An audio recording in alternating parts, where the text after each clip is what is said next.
Hey folks, everything new under the sun. I want to talk about the timing of the rapture of the church, the various views. We're going to look at scripture as well, and I'm going to show you why I believe that the rapture is indeed a pre-wrath rapture, and what is the difference. This is a great rapture comparison. I got this image from Google Images. Excellent portrayal of the various ideas. So the pre-tribulation rapture at the top there, of course, people believe that they're going to be raptured out when things are generally good, before this 7-year tribulation spoken of by Daniel. After that 7-year period, then the millennial reign of Christ, and that's when the raptured church comes back. So, from the point of view of the church going up into heaven and then coming back down, that makes sense because there is a view where they kind of go up and then come right down immediately. And that would be known as the post-tribulation rapture of the church, which again doesn't make sense because they go up and come straight back down.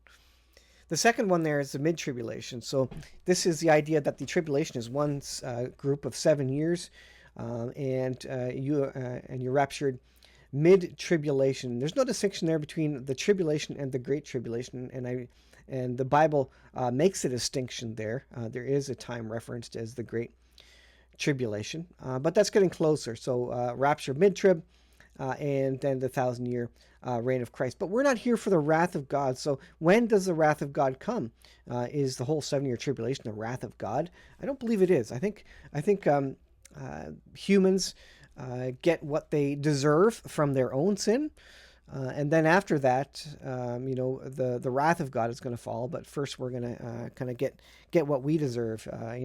Basically the non-Christians, and really all of us, the nations, are going to get what we deserve. The post-tribulation says that there's a 7-year period. You can see there the third one. At the end of the 7-year period, we're raptured out, and then we come immediately back down for the millennial reign of Christ, where we rule as kings and priests and basically supernatural beings during that period. Now, the fourth option is pre-wrath. So this makes a distinction of the 7-year period, 3.5 years of tribulation and 3.5 years of great tribulation. Now they have there listed the beginnings of sorrows. And I think that is on point. I absolutely agree that it's pre-wrath. I don't think anybody thinks that we're going to be here for the wrath of God. The next question is then, when does the wrath of God start? Is it at the beginning of the 7-year period? Is it at the midpoint? Is it after the 7-year period when the Lord comes back? When is it exactly? And what's God's red line? Well, I believe the abomination of desolation is God's red line. When the Antichrist sits on the throne in the third temple, declaring himself to be God, I think again that's the abomination of desolation. That's the Lord's red line. He says, "That's it. All right, my wrath is coming." And so I believe the pre-wrath. So let's take a look at some scriptures there. This is Matthew 24. Let me go ahead and get rid of this. And this is the disciples asking Jesus, Matthew 24, verse 4. They asked him, tell us when shall these things be, and what shall be the sign of thy coming and the end of the world? So when is the end of the world? And Jesus answered them and said, take heed that no man deceive you, for many shall come in my name, saying, I am Christ, and deceive many. And ye shall hear of wars and rumors of wars. Be not troubled. For nation shall rise against nation, and kingdom against kingdom. There shall be famines, pestilences, and earthquakes. This is describing the four horsemen of the apocalypse, folks. Revelation chapter 6, the first 4 seals. That's exactly what that is stating. That's what the four horsemen describe. A time of famine, pestilence, earthquakes, wars, and rumors of wars. Verses 6 and 7 there. All these are the beginnings of sorrows. Again, the four horsemen of the apocalypse, Revelation chapter 6. This is what I believe it is. And then it goes on. So all the things above it are the beginning of sorrows. Then it goes down further. Many false prophets shall arise and shall deceive many. And because iniquity shall abound, because sin abounds, the love of many wax cold. People don't care for each other anymore because there's just so much evil in the world. And that's certainly becoming the case. And the gospel of the kingdom shall be preached in all the world for a witness unto all nations. And then the end shall come. When ye therefore See the abomination of desolation spoken of by Daniel the prophet, stand in the holy place, whoso read, let him understand, flee to the mountains. Let him not go to the housetop. Let him, which is on the housetop, not come down to take anything out of the house. Basically, get out of there. And this is focused on Israel, of course. And then it finishes up with, for then shall be great tribulation, not just tribulation, but great tribulation, such as was not seen since the beginning of the world to this time, nor shall ever be. So great tribulation, tribulation and great tribulation. It's just further down below. Immediately after the tribulation of those days, not the great tribulation, but the tribulation of those days, the sun shall be darkened. So this is the turning point. And when is the sun darkened in Revelation chapter 6? Well, it's darkened around, let's see, let's go read it here. So we've got the four horsemen of the apocalypse, the white horse, the war horse, the famine horse, and let's get down here to the sixth seal. So the sixth seal. So back to Matthew 24. And immediately after the tribulation of those days, the sun shall be darkened. When is the sun darkened in Revelation chapter 6?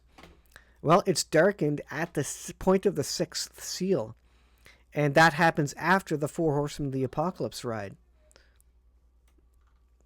It says, and I beheld, and when he had opened the sixth seal, and lo, there was a great earthquake, and the sun became black as sackcloth. That happened, remember, when Jesus died on the cross. And the moon became as blood, and the stars of heaven fell unto earth, even as a fig tree casteth her untimely figs, when she is shaken with a mighty wind. And heaven departed as a scroll, when it is rolled together, and every mountain and island were moved out of their place. When does a great earthquake happen in the last days? When Jesus sets his feet upon the Mount of Olives, and it splits in two. And so that's what happens. Again, this is the key indicator. The sun became black as sackcloth of hair, and the moon became as blood. I know you can't see that, but open your Bible there, and you'll see it. And so again, I think this is the indicator that the wrath of God falls after the sun is darkened. Immediately after the tribulation, we're going to be here for the tribulation. We won't be here for the great tribulation. The great tribulation then is triggered afterwards. And this is why it's saying, for then shall be great tribulation, such as was not seen since the beginning of the world to this time, no shall ever be. That has to be the wrath of God. This is the wrath of God it's speaking about there. And you go read chapter 24 of Matthew and Revelation chapter 6. Let me know what you think about that. But that's when, basically speaking about the abomination of desolation, there it is right there. And this is the key. This is the red line. And again, prior to that is the four horsemen of the apocalypse riding. So again, back to the image here that we're looking at. I believe that we are not here for the wrath of God. I believe that we will leave just before the abomination of desolation, because that's when the Lord's going to say, that's it. You know, you're done. And really focus on the sinners of the world. And that gives us about 3.5 years to go up to heaven and then come back down for the millennial reign of Christ, where we rule and reign as supernatural, immortal beings on this earth for 1,000 years, which is incredible. We rule and reign with Jesus Christ. And so we're going to be here for the four horsemen of the apocalypse, which again, I believe is the first part, the beginnings of sorrows in the bottom section there, the first part, the first 3.5 years of that period. And I think the four horsemen of the apocalypse, you can see them coming, because economic collapse and World War III do not come out of nowhere. You're going to see them coming. What do we see in the world today? We see the run-up, effectively, to World War III. We see leaders talking about nuclear war. We see leaders talking about World War III and the advent of it. And we see that NATO troops are on the ground in Ukraine. All these things are happening. And kind of the latest information, this is War News 247. Let me hide that. They now have troops, or not troops, but drones on the ground. You see those things? They're called Scorpions. I know you can't see it very well. Or sorry, those aren't Scorpions. Those are the Ukrainians, I guess. But later in the video, then it shows this is a wheeled vehicle. They call a Scorpion, and it's a drone, just not a drone in the air, but along the ground. It drives to where they want it to go. and blows up to wherever, wherever the foxholes are, and wherever the enemy is, basically. This is the future of warfare. This is asymmetric warfare using drones and autonomous vehicles, or maybe not autonomous. Here's another video. This is on X here. And you can see, again, in this video here, I think if I go bigger, it's going to go full screen. But anyways, again, you can see a wheeled vehicle there, and it's going to go and basically explode. So this is the face of modern warfare, and I think we're headed there. We will get to the precipice of absolute nuclear annihilation and destruction, and that's when the whole world will get to their knees, will be on their knees, and be desperate for a global government and world peace. And they'll accept a one world leader at that time, because there's going to be famine, there's pestilence, there's economic collapse, there's World War III happening all at the same time. This is what happened during World War II. It gets hard, gets real hard. A lot of resources become scarce during that time. So when we're at our most desperate, there's no food, water, and peace. People will completely accept and even call for a single world leader to bring peace. They don't care what he's requiring of the people of the earth. The people just want to be fed, and they want to go on with their daily lives, and so they will accept anything, including lockdowns and shots and all sorts of things. They'll accept all that, and a one world currency or monetary system, which of course the Bible describes as the mark of the beast system. And they will get to a point where they're desperate. They will accept that, and that gets us started with our 7-year peace deal. That 7-year peace deal then heads into this description, the rapture, the 7-year period, again, which I believe is going to be a pre-wrath rapture. I don't believe the first 3.5 years or the 4 horsemen of the apocalypse. I don't believe that is a wrath, God's wrath. Certainly not. That's simply mankind. It speaks of war, famine, pestilence, and economic collapse. That's just mankind, getting the result of, getting payback for all the sin that they've been doing. That's just a result of sinful, evil men in this earth. That's not the wrath of God. When the wrath of God comes, folks, you will know it. It will be supernatural. It will be incredible. It will be quite literally shock and awe. So the beginnings of sorrows, the horsemen of the apocalypse, we're going to be here for that, and it's going to be a time to witness, folks.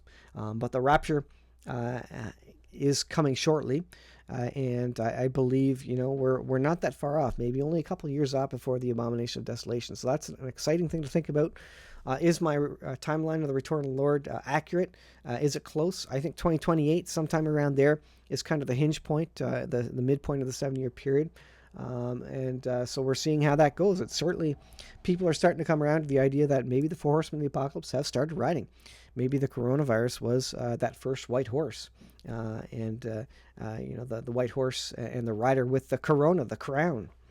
So anyways, I'll leave there, guys. Thanks for watching. Let me know what you think, and we'll see you in the next video.